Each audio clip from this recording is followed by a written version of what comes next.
Computer, give me a real-time connection to the Dreadnought Kilimanjaro. I want to speak to my mother, XO Shepard. Shepard speak? Oh, hi. I don't have time for a personal call right now. I'm on duty. Forget it. I'm busy too. Do you remember Lieutenant Zabaleta from the Einstein? Ernesto? Have you heard from him? He was one of the Marines who guarded the CIC. We shared a watch. I lost track of him after there was an incident. What kind of incident? You remember the Batarian raid on Mindwar in 2170? You were in high school. The Einstein's task group responded to the Mayday. The Batarians were still pulling out when the Marines hit groundside. Zabaleta was one of the first down. He was never quite the same after. I don't understand. What happened down there? About every abomination that a sentient being can do to another. To a slaver, a person is just another animal. And humans aren't always liked out here. We heard about corralling, culling. They'd shoot those they couldn't use, implant control devices in the skulls of those they could, without anesthetic. He has post-traumatic stress because of what he saw? He tried to keep working, but it rode him. He showed up drunk on duty more and more. We couldn't always cover for him. The Alliance discharged him. Everyone knew he drank because of what he'd seen down there, even if he never talked about it. Especially because he never talked about it. For it to have affected him that deeply, he must have been a very sensitive man. He was. Always in laughter and tears. If you see him, tell him we still worry about him. Tell him to go to the Veterans Affairs office. I have to go. But take care of yourself. You're making us proud. Kilimanjaro out.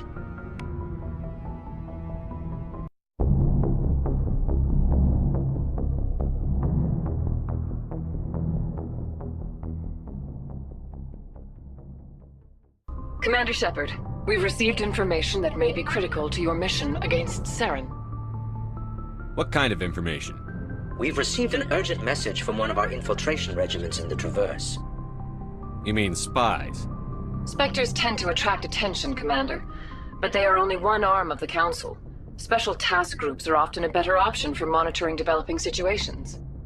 We currently have several infiltration units scattered throughout the border regions of Citadel space. This particular unit was gathering intel on Saren. What did they find? Unfortunately, the message we received was little more than static. The infiltration team must be in a situation where they can't set up proper interstellar communications. But the message was sent on a channel reserved for mission-critical communications. Whatever they were trying to tell us, we know it was important. Considering your interest in Saren, we thought you might want to investigate this. Find out what happened to our team. The signal originated from the planet Vermeer. I'll look into it. The Council prefers not to become involved in the specifics of Spectre activities. We only want you to be aware of all your options, including Vermeer. Good luck, Commander Shepard. We will keep you advised if we learn anything else.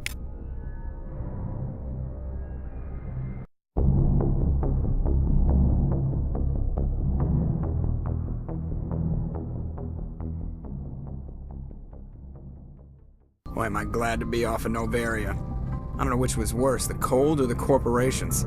One will freeze your balls off, the other will sell them out from under you. With all due respect, Commander. I have to go. All right, see you.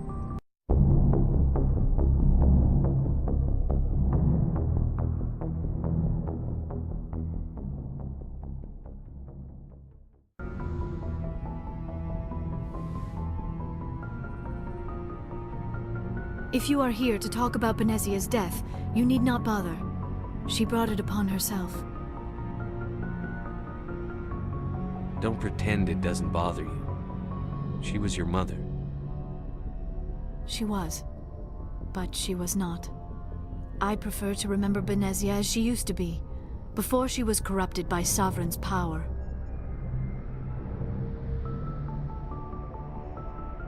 I blame Saren. And if I were you, I'd want revenge. We have enough reason to stop Saren. I do not need to add revenge to the list. Benezia chose her path, just as I have chosen mine. I am with you until the end, Shepard. Maybe we could pick up where we left off. You were telling me about your interest in the Protheans. Actually, I think I was talking about my interest in you, and making a fool of myself in the process. As I said, I am not used to dealing with people, especially humans. I did not really know much about your species when we first met, Shepard. I found it hard to take humanity seriously. Your kind always seemed so rushed and high-strung. We don't have the luxury of time. An Asari can live for 1,000 years. We're lucky if we hit 150. That is true. At first I thought that was a weakness of your species. After spending time with you and your crew, however, I think it may actually be an advantage. You humans are creatures of action. You pursue your goals with an almost indomitable determination. It is an admirable trait, but also an intimidating one. You're scared of us? Unfortunately, the rest of the galaxy sees humanity as something of a bully. You run over anyone in your path to get what you want. It is up to people like you to change their minds, Shepard. Why me? There is a reason the Council chose you to become a Spectre. They saw something special in you. The best of what humanity has to offer. I looked into your history. I know what happened on Akuz. The fact that you survived shows a remarkable strength. Why are you so interested in me? I wanted to know more about you. To understand what made you into the man you are. There is something compelling about you, Shepard. You're interested in me because of my visions. You just want to know more about the Protheans. I admit, your connection to the Protheans had something to do with my initial interest, but it has grown beyond that. You intrigue me, Shepard, but I was not sure if it was appropriate to act on my feelings. I thought there might already be a relationship between you and Chief Williams. Williams and I are just friends, nothing more. My mistake, then. I am not as adept at understanding human relationships as I thought. But what about us, Shepard? Is there a mutual attraction, or was I wrong about that too? No, you were right. There is something between us. I knew it, and I knew you felt it too. But does this not seem rather strange? Why do I feel so close to you? We have only known each other a short time. We are from two different species. We have almost nothing in common. This makes no sense. Saren wants both of us dead. That's something. That is not the most romantic reason, is it? You make it all sound so dangerous.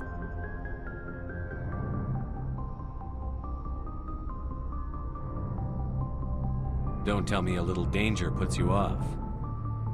This is all a bit overwhelming. I am not used to this. I need some time. Take all the time you need, Liara. I'll be here. Thank you, Shepard. Let's just talk about something else for now. Do you know why Benezia joined up with Saren? Benezia was swept up in events beyond her control and lost herself. She fell under the spell of indoctrination and became part of the very thing she wanted to stop. But I will remember and honor how she lived, not how she died. My mother was strong, kind, and beautiful, and now she is gone. Are you going to be okay? You are kind to ask, Shepard. I do miss her, and I grieve for what happened to her. But I will not let my grief interfere with what we are trying to accomplish. I should go. Goodbye, Shepard.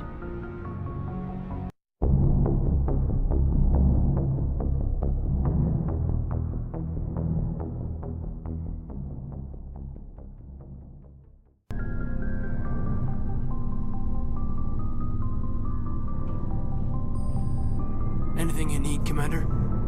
What's your opinion on the last mission? Killing Saren's, what was Benezia anyway? Second in command? Advisor? Anyway, it should set him back a bit. I'm sure Dr. Tassoni's hurting, though. Poor kid. Any opinion on the Rachni? Off the record? If we had the option, I'd as soon have left it to the Council. We weren't out here during the Rachni War. I'm not sure we have any business getting involved. Just trying to get a sense of where the crew's at. Thoughts?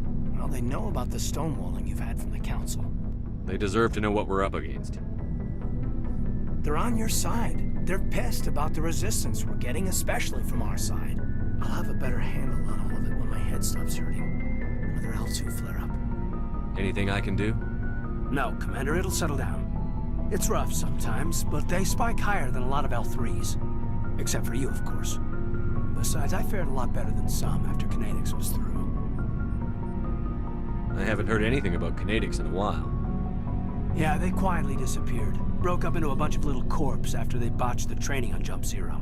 After first contact, Kinetics was set up to track Element Zero exposures and develop implants for humans. Once we had an embassy on the Citadel, Kinetics could bring in experts instead of taking it slow. The only experts would have to be aliens. Dead on. Turians, actually. That's why Kinetics kept it a secret. They were afraid of what people back home would think, asking the Turians for help when we just fought a war with them. The Asari would have been more acceptable than the Turians. Yes, but the company didn't go through the Citadel. It would have made Earth look weak, so they discreetly hired some Turian mercenaries. Is there some reason we couldn't learn it on our own? They didn't know where to start. Hell, it took a couple of years to even link biotics and Ezo. Forget trying to get the kids to move stuff. They had trouble just helping them not break their own limbs. And their choice of teachers didn't help much. Get your knuckles rapped a few times, Lieutenant? Yeah, you could say that. Our instructor was a Turian by the name of Commander Vernus. A real hard-ass. He basically had a free pass to break us if it would turn out a decent biotic. Kind of spiraled from there, Commander. Did he ever face charges for that? He got his, yeah. But like everything else at Jump Zero, it was under the table. The less said, the better. Anyway, this is ancient stuff. I walked it off a long time ago. I should get back to my duties, Commander. We're here to make history, not rehash it. We'll talk another time, Lieutenant. Commander?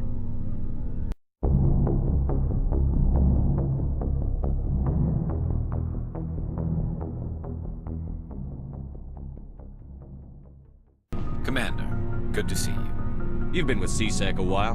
Have you seen much action? Well, not as much as you, but yeah, I've seen some interesting things. I'll bet you have. Anything in particular that stands out? I remember this Solarian geneticist I was sent to investigate. That case was a bit disturbing. What happened? Why were you investigating them? I was tasked with tracking black market trade on the Citadel. Most of it harmless, nothing I needed to pursue.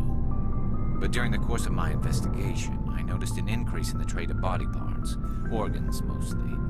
We usually get a few of those, but not the numbers I was seeing. We weren't sure if there was a new black market lab or if some freak was harvesting organs from citizens. So what was it? Both, actually. But it took us a while to figure that out. So how did you figure out what was happening? First, we got a hold of a sample and ran DNA tests. The weird thing was, the match led us to a Turian who was still alive and was very convinced he'd never lost his liver. After a bit of digging, I discovered this Turian worked briefly for Dr. Salion, the geneticist. So I went to his lab hoping to find evidence of cloned organ development. But there was nothing.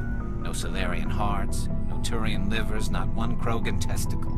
You're kidding, right? Why would anyone want Krogan testicles? Some Krogan believe that testicle transplants can increase their virility, counteract the effects of the genophage. It doesn't work, but that doesn't stop them from buying. They'll pay up to 10,000 credits each. That's 40,000 for a full set. Somebody's making a killing out there. What did you do about the geneticist?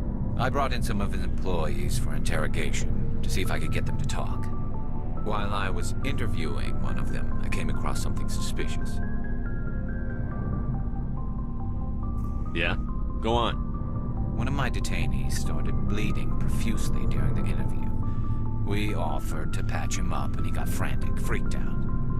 I ordered a full exam to find out what was going on. Our medics found incisions all over his body, some of them fresh. That was our big break. These people weren't just Dr. Salion's employees. They were test tubes. Walking, living test tubes. He was growing parts inside these people? Exactly. He cloned their organs right inside their own bodies. Then he harvested them and sold them off. Most of the victims were poor. He'd pay them each a small percentage of the sales, but only if the organs were good. Sometimes an organ wouldn't grow properly, so he'd just leave it in them. Most of them were a mess, but only on the inside, hidden so nobody could see it. I hope he got what he deserved. That's the worst part. We never caught him. Why not? What the hell happened? He ran, blew his lab, grabbed some of his employees, and headed for the nearest space dock. By the time I found out, his ship was already leaving. He threatened to kill his hostages if we tried to stop him. But you went after him anyway, right?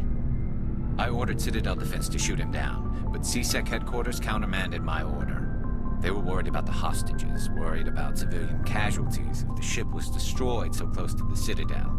I told them those hostages were dead anyway. We just used them to make more organs, but they wouldn't listen. Well, it's not worth the risk. You pursue the vessel and disable it. That's the best choice. They sent the military after him, but he got away just the same. Yes, they did.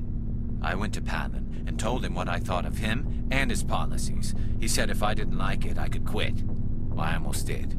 All they had to do was disable that ship, stop him from running. Maybe the hostages die, maybe they don't, but at least we stopped the bastard responsible for it all. I suppose I can see both sides. But what's done is done. I suppose. Can't waste too much time worrying about it now. Just wish I could have stopped him. That's all. Do you have any idea what happened to Dr. Salion? I sent out feelers from time to time, hoping to find something. I thought I'd found him a while back. He changed ships and changed his name to Dr. Hart, his idea of a joke, I guess. I told the military, but they weren't convinced it was him. I got the transponder frequency for his new ship, but I just can't get anyone to check it out.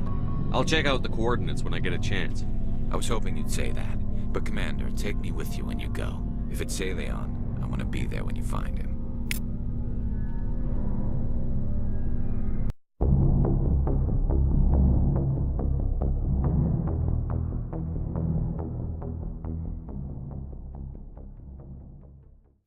Before I go, you said you're serving with Commander Shepard now? We saw him on the news here. He's cute. Later, sis. Tell me you didn't hear that. Afraid I did. Oh, shoot me now. One of my sisters. That's Sarah, the youngest.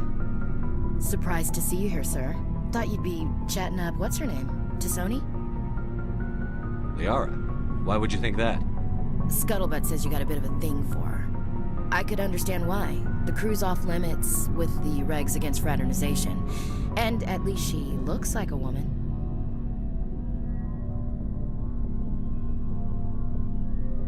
You think I'm interested in Liara because she's the only one I'm allowed to date? So you are interested in her? Of course, it could be politics. Alien diplomat's daughter, us under orders to make nice with the bug-eyed monsters. What's up? You didn't come by to eavesdrop on family mail. Chief, should you be that casual with your commanding officer? Sorry, Commander. Too much in the family mindset. My sisters and I have always been close. With Dad on duty so much, I had to help Mom raise them.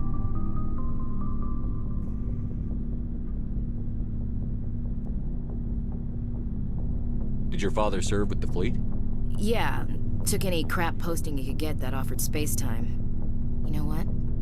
He worked his ass off trying to get recognized, but he never made it above serviceman 3rd class.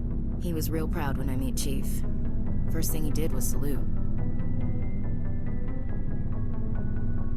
What about your mother? You haven't mentioned her. You must know what military wives are like. Strong because they have to be, able to raise kids while Dad's away on a 6-month cruise.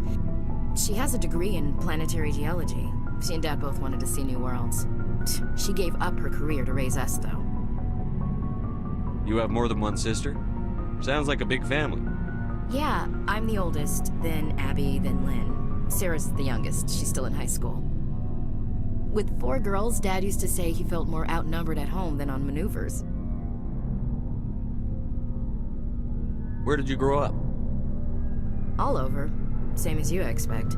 We transferred a half a dozen times before I finished grade school.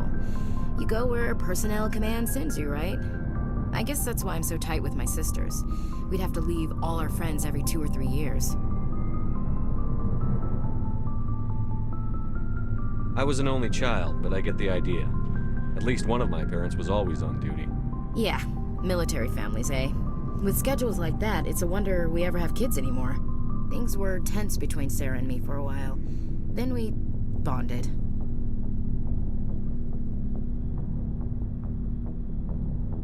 Sounds like your father wasn't around much.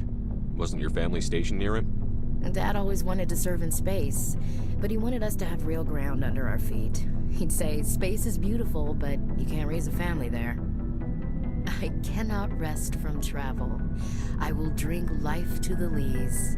All times I've enjoyed greatly, have suffered greatly, both with those that loved me and alone.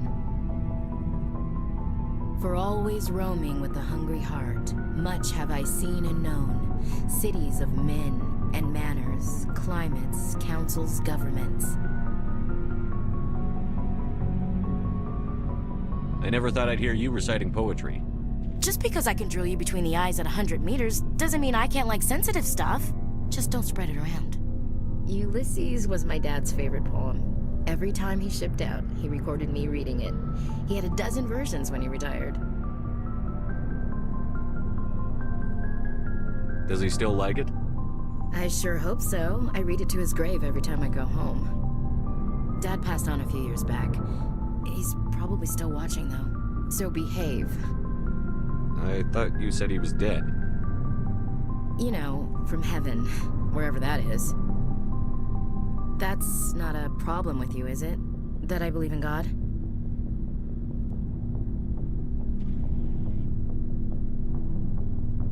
You start preaching in the CIC, we'll have a problem. Commander, I'm not some kind of zealot. I believe in God. What everyone else believes is their business.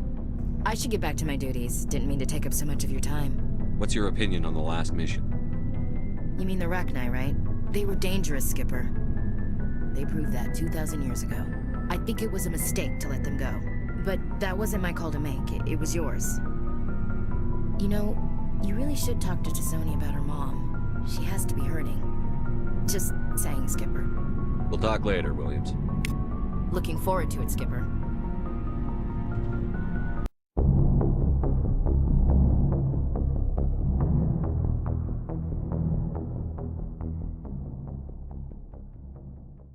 What do you want, Shepard? Why did you become a mercenary? Lots of reasons. Such as? Such as, I needed to get out of our system. I needed to eat. I needed to survive. Why not stay and help your people? I tried to help. That's why I had to leave. What happened? I was betrayed. I was head of a small tribe. We were trying to restore order after the war, but the other tribes were against us. They followed Jared, one of the few warlords who survived the war with the Turians. But he was old, and so were his ideas. He wanted to continue the war. He wanted us to fight. Turians, Solarians, each other. It didn't matter who, as long as we were fighting. What did you want? I just wanted Jared to shut up, to stop his ranting. I wanted him to stop leading the tribes astray. But he couldn't understand how much things had changed. We didn't have the numbers to go to war. Even if we did, the genophage made sure we couldn't replenish our numbers fast enough. I told them all to forget about war. We needed to focus on breeding, at least for one generation. And for a while, we were getting through.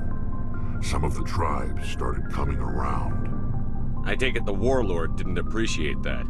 No, he didn't. He arranged a crush with the tribes, a meeting on neutral ground. He wanted to talk.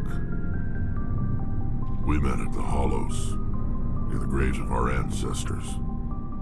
The skulls of our dead laid bare to remind us where we come from, and where we all go.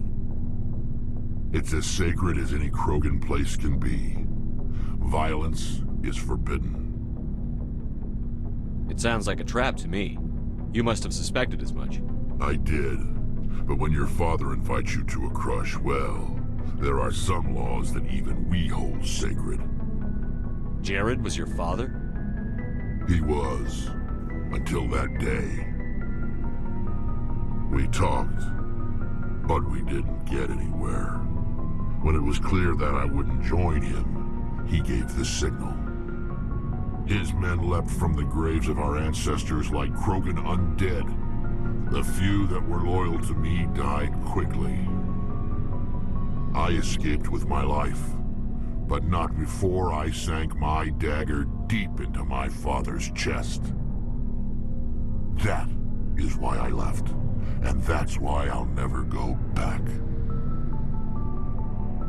You must have family other than your father. Don't you miss them? You trying to make me cry, Shepard? I've got some unfinished business with my family, but that's all. What kind of business? Before I left, I made an oath to my father's father. I swore to recover my family's battle armor. It was taken from him after the uprising. What's so important about this armor? It's a relic. Useless, really. But it was worn by 5 generations of my family before the war. It's rightfully mine. Originally, it was taken by the Turian military. We weren't allowed armor or weapons after the war. Now, it's in the hands of Taun Actus, a Turian scum who collects relics from the war. He's made millions selling Krogan artifacts that were stolen from my people. He's got several bases where he stores his goods, all fortified and guarded. I just don't know which base has my family's armor. Just tell me where to start looking. I'll upload the data to your nav system. But Commander, I want to be there when you find him. So long, Wrex. Shepard.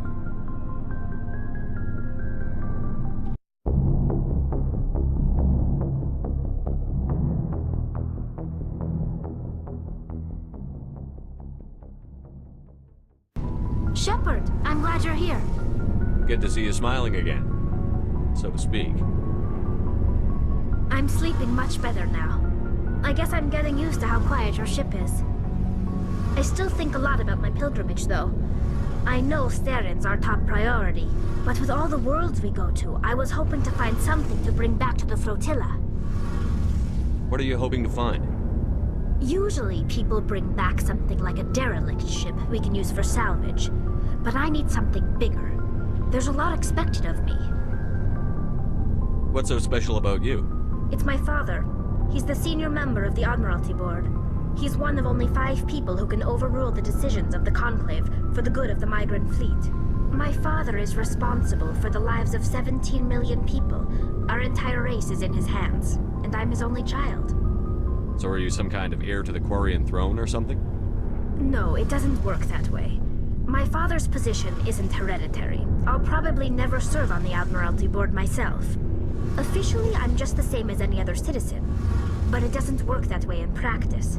People have always treated me differently because of who my father is. You must get all kinds of special privileges. I probably had it easier than most growing up, but it's not all good. People like my father have enemies, and they're not above using me to get to him. It must be tough on you. My people place a high value on family and ancestry. There's an unspoken expectation that I'll live up to my father's example. Everyone's waiting for me to do something great on my pilgrimage, something that will forever change our lives for the better. If I don't, it's like I failed, and that reflects badly on both me and my father. The work you're doing here is more important than anything any Quarian has ever done before. Yes, I know. But you have to understand Quarian culture. We're a very insular society. The events beyond the flotilla don't much matter to the average citizen. Our greatest dream is that one day we'll return to our homeworld and drive out the Geth. But even if we stop Saren, that's not going to happen. There's still millions of Geth behind the veil. Until they're gone, our exile will continue. What would you need to bring back to make everyone happy? Something that would help us better understand the Geth. They've changed significantly since the exile. They've continued to evolve. We've done our best to study them, but it's not easy. They're very reclusive. Until recently, they never went beyond the borders of the Veil. And all the Geth we run into now are under Saren's control. We'd need to find Geth operating on their own, independently. But I don't want this to get in the way of our mission, Shepard. First, we stop Saren. Then I'll worry about my own problems. What was your father like? It wasn't easy growing up as the daughter of one of the Admiralty. Even before he joined the board, he was a prominent figure. People looked to him for leadership. He had to set an example, and he expected the same of his daughter. Plus, he was pretty strict, a military man through and through. He never allowed me to settle for anything less than excellence. As a kid, I sometimes felt like he was pushing me too hard. But now I'm old enough to appreciate what he taught me. The world doesn't owe us anything. If we want something in life, we have to earn it. Sounds like a tough upbringing. You don't resent your father at all? Like I said, it wasn't easy. My father's not the kind of person you bond with, and he wasn't around all that much. Too busy. People counted on him, and he took his duties seriously. Even when he was around, he always seemed a bit distant, like his mind was always somewhere else. Come to think of it, I can't ever remember seeing him smile. Not once. It's like he was always weighed down by all that responsibility. I mean, I know he cares about me, but he never really showed it, not in the usual way. I guess the best thing I can say about my father is that I respect him. Where was your mother in all this? Mother was around, but she always seemed to kind of blend into the background. Almost like she was overshadowed by my father. He tends to do that to people. She passed on about 5 years ago. Some airborne virus that swept through the fleet. Happens sometimes when the filters start to break down. I think my father took it pretty hard. After she was gone, he became even more focused on his work. I think that was his way of dealing with the grief. I want to talk about something else. Like what? I should go. See you later.